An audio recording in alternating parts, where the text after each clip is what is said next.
Once there was a kitten who was born of a big, happy family. One day she was playing on the side of the road with her brothers and sisters when a person grabbed her and put her in their truck. Then she ended up in a weird place called an animal shelter. But after that, a person came and got her, and they brought her home to their house. They had a little girl, and the little girl named her Oreo. The reason that she got named Oreo was because she had black and white colors mixed into her fur. Yet she had originally been named Chloe. She wanted to be back with her family. The reason was because she missed her mom, dad, and litter mates. Her parents were named Molly and Pat. Also, she had two sisters named Coco, who was brown, and Milky, who was white. And she had two brothers named Bear and Teddy. Bear has a mixture of black and gray fur, and Teddy has a mixture of gray and brown fur.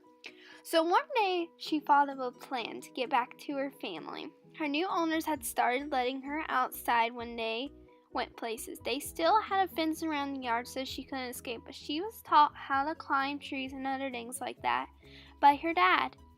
So she was able to escape in just seconds because of how good she was at climbing.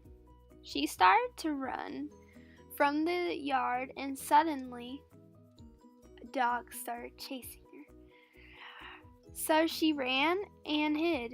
She had never been in the real world, so she didn't know what to expect.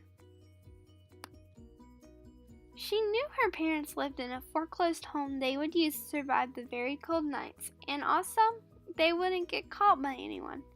And she knew the person didn't take her far from her home. But she still had to retrace the way that she had came by remembering that she had passed a few roads and signs on the way to the shelter.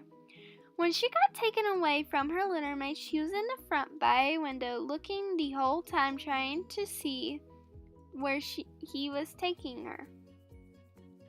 Because she knew she was being taken away from her family. While she was thinking, she remembered that there was always a fire near their house because the other people who lived near the foreclosed house would have a fire going to keep warm during the night. So she had to look for some smoke in the sky. All of a sudden, she saw a sign that she had been taken past on the way to the shelter. Then she saw her parents. Then they saw her and ran to her along with her litter mates. And then they lived happily ever after.